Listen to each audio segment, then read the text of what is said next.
The once mighty Memphis Grizzlies continue their tumble down the NBA standings, now 1-7 on the season and 0-4 at home at FedEx Forum, where they once were one of the NBA's best. They are remaining winless on this young season after their defeat at the hands of the Miami Heat. We're going to talk about how that loss came into being, how concerned I am about a group of players in particular, and giving a shout out to Jaren Jackson Jr., who showed up for Memphis in this one. Let's lock in. You are Locked On Grizzlies, your daily Memphis Grizzlies podcast, part of the Locked On Podcast Network, your team every day.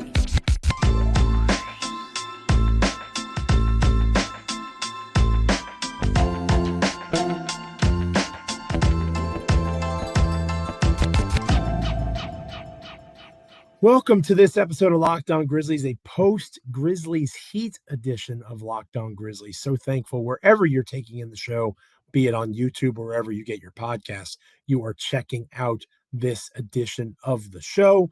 I am Joe Mullinax of Bluff City Media. I am flying solo on this episode to Michael Cole there in FedEx Forum, finishing up his work for the Commercial Appeal as the Memphis Grizzlies beat writer for that publication. So again, post-game, especially for home games, you've got me talking Grizzlies basketball with you. And in this particular case, it's Grizzlies Heat. And we'll get back into that here momentarily. But first, this episode of Locked On Grizzlies is brought to you by Jase Medical.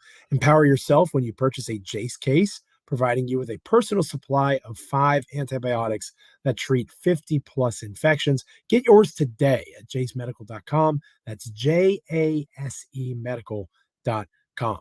Again, we are free and available wherever you get your podcasts. You can also check us out on YouTube as proud members of the Locked On Podcast Network, your team each and every day. Rate, comment, rate, review, subscribe. However you want to interact with the show, please do so, whether you're an everydayer who comes and gets on with Locked On Grizzlies the very first time you're able to see it, or you're somebody giving us a shot for the first time. Thank you so much for joining me. I know DeMichael appreciates it. I certainly appreciate it. And we're glad you are with us wherever you are taking in this episode of Locked On Grizzlies. And I want to start, because again, there's lots that you can talk about in these Locked On episodes. They're 30 or so minutes. And if you followed my career, I've been doing this for a while, I could talk for a really long time. I like that Locked On makes me kind of concentrate a little bit more and limit my ramblings. I want to start with the idea that the loss to the Miami Heat, a game where the Memphis Grizzlies competed admirably. They were within 3 points. They fought back. They didn't lie down. They competed well in the third quarter in particular, cutting into a lead. They were down by numerous possessions very late in the contest. Within the last minute, they forced some turnovers. Santi Aldama, who we'll talk more about throughout the show, made a big three. Got them within a literal 3-point bucket of tying up the game in a very improbable fashion. So they competed, and they're undermanned, right? They did not have a lot of different guys that could have theoretically helped them, right? John Conchar, for example, Derrick Rose. Obviously, John Morant still out with suspension, up and down, left and right, all the way through. You can go about the current limitations of this Grizzlies roster. The idea that Taylor Jenkins, who is not without flaw, I do think that's important to point out. The overhelping defensively continues to be a massive point of frustration. I get that. I support that. I don't understand why it's so difficult for him to make an adjustment. Now, he is a protege of Mike Budenholzer, who is no longer the Milwaukee Bucks head coach, partially for the reason of his inability to make adjustments, right? So I do think that's important to understand. There's a level of stubbornness to him that maybe he never kicks. But we continue to see the Grizzlies offering up all sorts of open threes to their opponents. And we continue to see, in this particular case, the Miami Heat shoot 39% from three in this contest. That allows for them to have a pretty successful evening. That's right in line with their season average. They shoot about 38%, or they shot about 38% going into this game. And, right on target. Right? 39%. The Memphis Grizzlies shoot a heck of a lot worse than that. And that's where I'm going with this. Like, if you want to talk about Taylor Jenkins' defensive ideals, I'll have that conversation. If you want to talk about Taylor Jenkins and his rotations, There was a time where Santi Aldama and Kenneth Lofton Jr. were on the floor together. That should never, ever happen. Never, ever, ever. You need to pair either of those dudes with a Bismack Biyombo or Jaren Jackson Jr. Santi and Lofton should never be on the floor at the same time. So you know me, in terms of my criticisms of Kenneth Lofton Jr. in the past, he had an okay game. He only played 7 minutes, but he did some good things while he was out there. None of this is Kenneth Lofton Jr.'s fault, right? I am of the mind that while Jenkins bears responsibility as the head basketball coach, he doesn't shoot the basketball, right? He's not out there being a starting guard in the NBA and shooting a combined 8 of 30 like Marcus Smart and Desmond Bane did in this contest. He's not out there basically getting cardio, extended exercise, like the wings of the Memphis Grizzlies did, that are supposed to be first-round picks, that are supposed to be producers. And we'll talk more about them later in the show. But he is not that guy. If you want to question the development, if you want to question the selection of those guys, and again, we'll talk more about that, I am more than willing to have that conversation. But at some point, it's a make or miss league. And Marcus Smart and Desmond Bane, 2 of your 3 veterans that you are counting on, they have to make freaking shots. Desmond Bane has to get used to the idea that he is going to be the focus of opposing game plans. He is their best offensive weapon, the best offensive player for the Memphis Grizzlies. That is Desmond Bane. When John Morant's not on the floor, Dez is going to be the focal point of anybody's game plan. So even if you want to subscribe blame to Taylor Jenkins for that, well, clearly they didn't execute because Dez had a cold night. Okay. There were some open shots that Desmond Bane missed.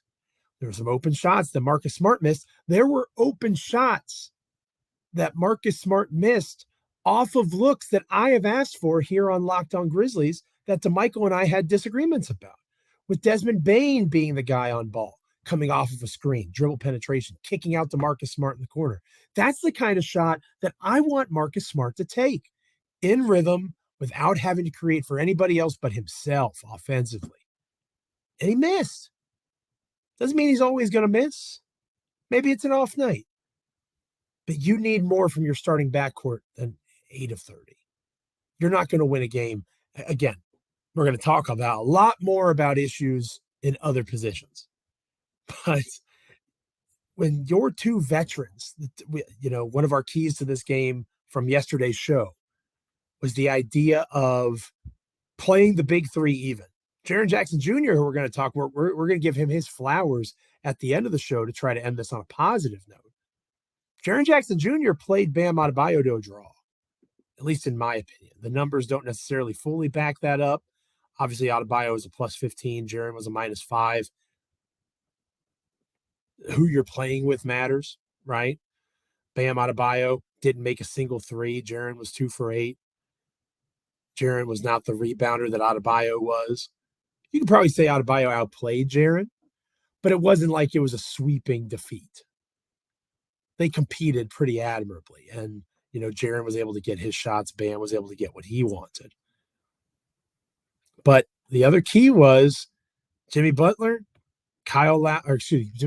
Tyler Hero had to be played to a draw at least, maybe a little bit outplayed by Desmond Bane and Marcus Smart. That didn't happen. Jimmy Butler was 5 of 13, only scored 15 points. Tyler Hero got injured, rolled his ankle. We hope he's okay long term. He didn't return. He only played 8 minutes. Kyle Lowry steps in. 17 points, 11 rebounds, 9 assists, and 35 minutes played. Kyle Lowry, and this year, 2023, outplaying Desmond Bane and Marcus Smart. You are not going to win. That's not a coaching thing, in my opinion. That is you need your players that are making hundreds of millions of dollars in the case of Desmond Bane over the next 5 years to play basketball at a higher level than they did in this contest. That's the reality. Again, defensive rotations, the way that they execute, who's playing with who, I'll have that conversation. And that adds up over the span of a game. But forgive me, dear listener, dear viewer, if I'm not going to watch that contest against Miami and look at those numbers, 8 of 30 from the field, and immediately say that the coaching was the number one issue. You got to score. You got to make layups. You got to make open shots. If those two guys do that 3 or 4 more times, Memphis wins the game. And we're having a completely different conversation about that than we are currently. Even with all the issues that Smart and Bane faced, they were not the biggest problem in this game, at least not for me. I'm going to talk about what really bothered me from this game coming up next here on Locked On Grizzlies. But first, this episode of Locked On Grizzlies is brought to you by eBay Motors. eBay Motors is really a fantastic service, and we're really excited about this new partnership with eBay Motors.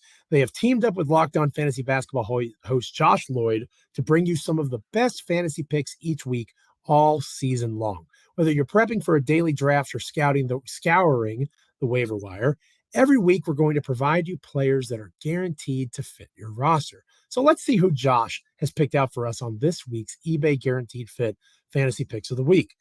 A familiar name for us here at Locked On Grizzlies, Bismack Biyombo. Xavier Tillman currently out due to injury, knee soreness, of course, day-to-day, but he might miss another game or two. Biyombo could continue to see starts, getting boards and blocks to anybody's fantasy team.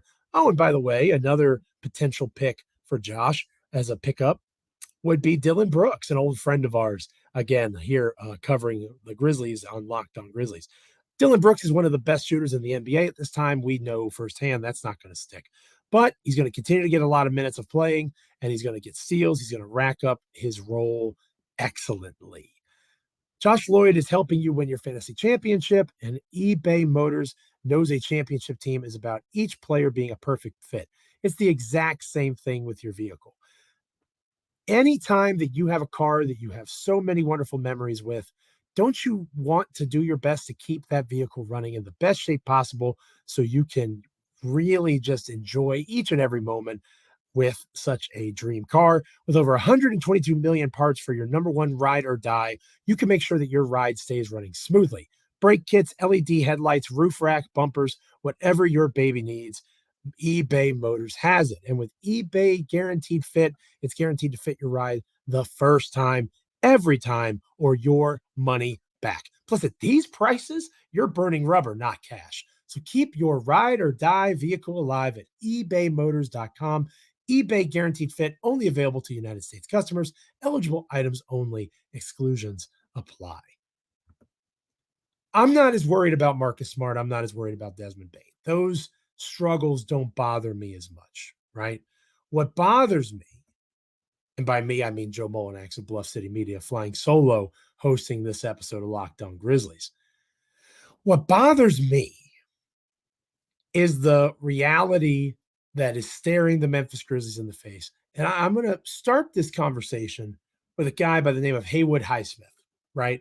And if you watch the Grizzlies Heat game, you know exactly who Haywood Highsmith is. He started for the Memphis Grizzlies, technically as their power forward, but he is a roughly 6'5", 6'6", PJ Tucker-esque. He's not a forward or power forward. He's a combo forward. Again, 6'5". He starts alongside Jimmy Butler, Bam Adebayo, Kyle Lowry, and Tyler Hero. This guy replaces Kevin Love in the starting lineup recently, and Miami continues to see some success because of it. He's a good defender. I don't mean this as an insult to Haywood Highsmith in any way, shape, or form. He was plus 12 in the game in 27 minutes played, 5 for 7 from the field, made 2 threes, including one major three that helped kind of stem the tide of momentum when Memphis was putting a run together. 3 blocks and 6'5"-ish combo forward, 2 steals, so 5 total stocks, again, in 27 minutes of play. Combo forward. The Memphis Grizzlies. Do they have some combo forwards that they've added to their roster in the last couple of years? Oh, they do. They do, you say, dear listener, dear viewer. Oh, you might be referencing David Roddy. You might be referencing Jake LaRavia, who couldn't even get on the floor, right? But Joe, we listened to the episode yesterday. He got demoted to the G League. When he got called back up for the game, he was on the bench. Luke Kennard, 27 minutes played. Santi Aldama, 26 minutes played. And I'm glad they played those minutes. We'll talk more about that at the end of the show. The Grizzlies reserves outplayed the Miami reserves. Even with all the depth issues, particularly Aldama and Kennard help pace the Grizzlies bench and lead them to outplaying the reserves of the Miami Heat. But there was not one combo forward. David Roddy got 13 minutes, but 1 for 2 from the field, 3 rebounds, 1 steal, 4 points scored. Former first round pick. Jake LaRavia doesn't even see the floor. Zaire Williams, who in fairness to Zaire Williams is more of a perimeter guy, right? I've talked about that before, and I do believe that. That's important, that's significant. But Haywood Highsmith is similar in that way. There's no reason that Zaire couldn't compete in that realm, in that ilk, right? 21 minutes played for Zaire Williams, 1 for 9 from the field. So if you're keeping count at home, I already talked about Bane and Smart being 8 of 30 from the floor. You add in Zaire Williams, 1 for 9. That is 9 for 39 from your key perimeter players. 9 for 39 shooting. That's Taylor Jenkins' fault, I guess, according to some of you. The fact that those guys couldn't score the basketball when they had opportunities, I'm not going to put that at the feet of the coach. Again, you want to talk defensive rotations and overhelping. You want to talk about partnerships in the front court. I'll listen to that stuff. But at some point, you got to make a damn basket. Taylor Jenkins isn't out there shooting. And Zaire Williams, who's been given every opportunity to be the guy. 2 rebounds in 21 minutes played. 2 steals, that's a plus. Good for Zaire there. But here's the kicker. Here's the thing that I'm really struggling with on this episode of Locked On Grizzlies, my friend. Haywood Highsmith had 14 points. Undrafted Haywood Highsmith. Haywood Highsmith, who came out of Division II Wheeling, was Division II Player of the Year, played in Germany for a season overseas. No disrespect. Again, I want to stress that. He has played his way into the NBA. I would love to have Haywood Highsmith on the Memphis Grizzlies. Love it. It would help a lot. There is no reason why Haywood Highsmith should be outplaying the likes. And again, Highsmith is 26 years old. So if you want to give him that veteran aspect, but in terms of physical talent, if Haywood Highsmith was more physically gifted, he would not have had the journey to the NBA that he had. Zaire Williams has more physical gifts. Jake LaRavia has more physical gifts. David Roddy has more physical gifts. And yet, Haywood Highsmith outscores all 3 of those guys. LaRavia didn't even play, but 2 points for Zaire, 4 points for Roddy, 14 points for Haywood Highsmith. Again, if you want to blame the front office, like we talked about yesterday, and people, here's Joe Mullinax calling a class a bust after a year. What's the goal here? If we're talking about trying to compete for a championship, which was the stated goal before this 1-7 start to the season, revisionist history is fun to play, but it's not accurate. They are in a position where, and Zach Kleiman has said it himself, should we really have doubled and quadrupled down and tripled down on youth? No, no, you shouldn't have. You shouldn't have done that, because now you're in a position where you have a player like Haywood Highsmith, 26 years old, undrafted out of Division II Wheeling, outplaying not 1, but 2 first-round picks, and being on the floor when a 3rd first-round pick was not able to even break the rotation for a team that was down several players due to injury and suspension. What does that say? What does that say about what Memphis is able to do in terms of trades? Who wants Jake LaRavia? Who watches Zaire Williams right now and thinks, you know what? I want to take a swing on that guy. He's worth a 2nd-round pick and a veteran contributor. Nobody's saying that. Nobody wants these guys. That is a massive concern when you are so interested in specific aspects of a player's game. like the Grizzlies front office is, and those players don't hit, their trade value is lower than anything you can realistically expect in return because you see them as more valuable than other teams do. And that is the conundrum that faces these Grizzlies. Marcus Smart's going to play better offensively. Desmond Bane sure as heck is going to play better offensively. What makes me nervous is that I don't know that I see a path where these wings play better right now. Ja comes back and everybody improves a little bit, but what will the team look like? How much growth can these wings have between now and then to try to help cover up what is happening to this Grizzlies offense in particular? Because the defense didn't play terribly at times. They did some good things. The Memphis offense remains a major issue, and there's no one to help. So until there is some rhythm found, until there are some deviations from scheme, again, that's a place where we can have a conversation about Jenkins.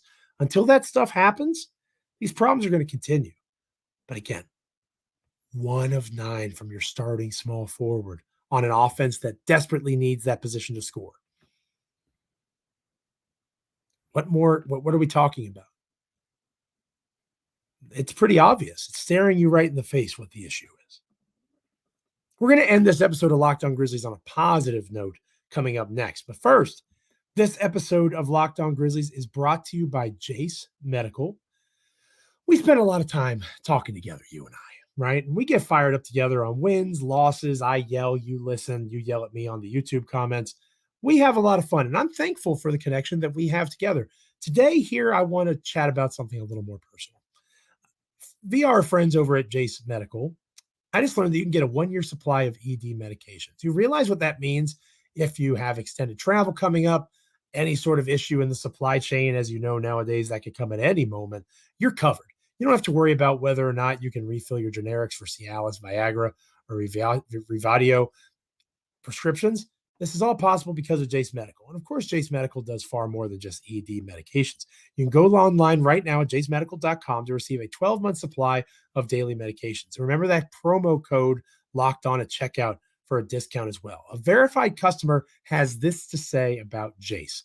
I am thankful for this service. Supply chain issues caused me to cut pills in half to use it or to have them. I ordered most of my daily meds with a year supply. I also ordered an antibiotic kit. I feel secure now. Prices are lower than local pharmacies. I highly recommend this to everyone. Sounds good to me. If you or someone you love would like to get some peace of mind by having a year supply of any daily med, go to jasemedical.com to see if it's offered for you. Remember to use the promo code locked on for $20 off your purchase. When we come back, ending on a positive note on this episode of Locked On Grizzlies. Stay with us. Welcome back to Locked On Grizzlies. I am Joe Mullinax of Bluff City Media. Again, flying solo in this episode of the show to Michael Cole, my partner of the commercial appeal there in Memphis, Tennessee. He's the Memphis Grizzlies beat writer for that publication. I don't know if you know this or not, but he's pretty busy on these home game days. So wherever we can, I will get that episode solo. He can focus on his duties there, and we'll welcome him back to close out our week here on Locked On Grizzlies on our next episode. Positivity. Right? I feel like I've been pretty negative so far this show. So let's end on a positive note. Before I get to the star of the game, I do want to shout out Santi Aldama and Luke Kennard, because as I mentioned, I alluded to a little bit earlier in the show, these are two guys that helped power the Grizzlies reserves and helped them outplay the Miami Heat reserves. Duncan Robinson and Javier Jacquez Jr., those were the two leading reserves for the Miami Heat, and they scored a combined 20 points.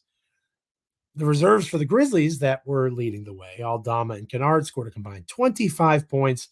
Aldama did not have the most efficient offensive night, 5 of 14 from the field, but he did have 8 rebounds, 2 steals, a block. He contributed to the Grizzlies getting back into the game and remaining competitive.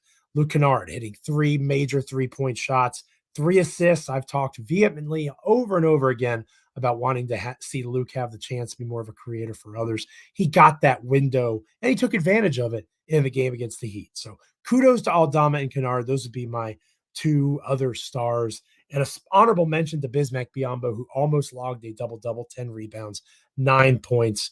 Really just a steadying presence when the Grizzlies need him to be just that, a pro's pro there at center. The player of the game was Jaren Jackson Jr. And like I mentioned throughout the program here, Desmond Bane's going to shoot the basketball better. I'm obviously not out on Desmond Bane. It was an off night. He has to continue to get comfortable being the focal point of opposing teams' defensive game plans.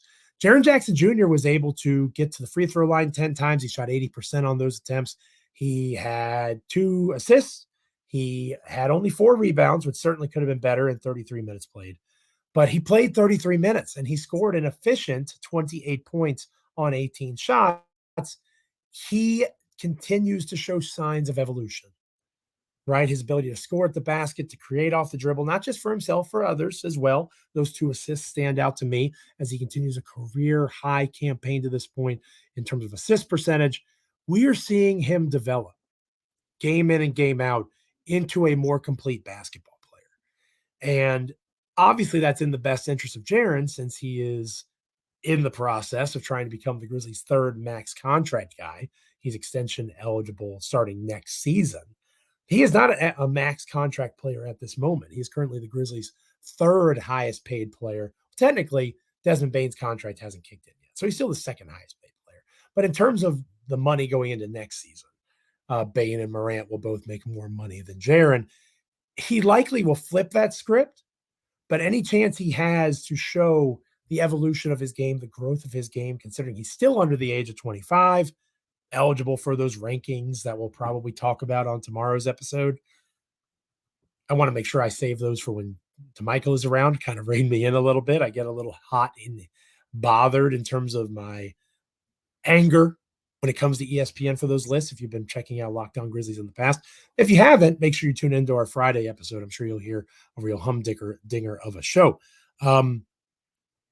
But Jaren created off the dribble. Jaren was able to get in the post. Jaren was able to get to the free throw line, hit most of his free throws. He is finding himself. And when the team needed him, he was able to step up and be the man in this contest. Desmond Bane won't always have it. Joe Morant, when he comes back, won't always have it. You have to be realistic. You have to be fair. These guys are human. But against a tough matchup with Bam Adebayo, Jaren was able to get his looks. That doesn't mean Bam didn't go off and have success. He had 30 points, 11 rebounds. Again, as I mentioned earlier in the show, you could argue Bam outplayed Jaren. But Bam is widely viewed as one of the best centers in the NBA. Jaren is maybe a tier below that nationally. He hung, and he was a major piece of Memphis being in this contest. Every other starter for the Memphis Grizzlies had a negative plus minus except for Jaren, or at least a double-digit negative plus minus. Jaren was at a -5. The reserves, like I mentioned, all of them were positives. Even, David Roddy. David Roddy was a +10 in the 13 minutes he logged. Jacob Gilyard was a +10 in 15 minutes. He had a good game as well, competed well. I liked his 4 assists, no turnovers. He hit 2 key threes too. But Jaren was the star. Jaren did what you need stars to do. If Bane had been able to meet that even a little bit more, again, the conversation and tone of this episode of Locked On Grizzlies is vastly different. But Bane wasn't able to meet that call in this contest. Jaren Jackson Jr. was, and he is a major reason why the game was as close as it was. So kudos to Jaren Jackson Jr., kudos to Kennard, kudos to Aldama. A big game coming up against the Utah Jazz. That'll be the focus of our next episode of Locked On Grizzlies. I'm sure that Michael will have plenty of information about the team going into that game that we can discuss. But I'm just really impressed with how Jaren still has flaws, just like all of us do, but the growth. There's continued growth in his game, and he took another leap forward, at least in my opinion, against the Miami Heat, despite the loss, despite the fact that the Memphis Grizzlies are now 1-7, 0-4 at home. That's one of the most depressing parts of all of this. The last 2 seasons, the Grizzlies had one of the best home court advantages in the entire NBA. And it is, the end of the second week in November, basically, just about. And Memphis is still yet to win a home basketball game. Hopefully that ends Friday night against the Jazz. Thank you so much for checking out Locked On Grizzlies, wherever you are checking it out, over on YouTube, wherever you are liking, commenting, rating, reviewing, subscribing, wherever you get your podcasts. It is appreciated. I know DeMichael, my co-host, appreciates it. I most certainly do as well. As an everydayer, hopefully that's what you are. If you're not an everydayer, hopefully you become one, making sure that you're checking out Locked On Grizzlies for your Memphis Grizzlies content each and every time a new episode drops. As I mentioned, our next episode, lots to discuss. ESPN drops their top 25 under 25 and puts Tyrese Halliburton in front of Ja Morant. You think I was going to let ESPN go unscathed for that insanity? Of course not. You have the Utah Jazz coming to town for another in-season tournament game. Might be a good time for my hot take on the in-season tournament as well with my dear partner, DeMichael Cole. And like I said, going into that Friday episode, DeMichael will probably have some insights, not just on what happened against the Heat, but going forward with this team as they try to get into a groove and try to put some wins together to get out of the hole that they've dug for themselves. Thank you again, wherever you are, for checking out Locked On Grizzlies. I am Joe Mullinax. Next time, DeMichael and I will be together to close out your week. But until then, stay locked in. Catch you next time.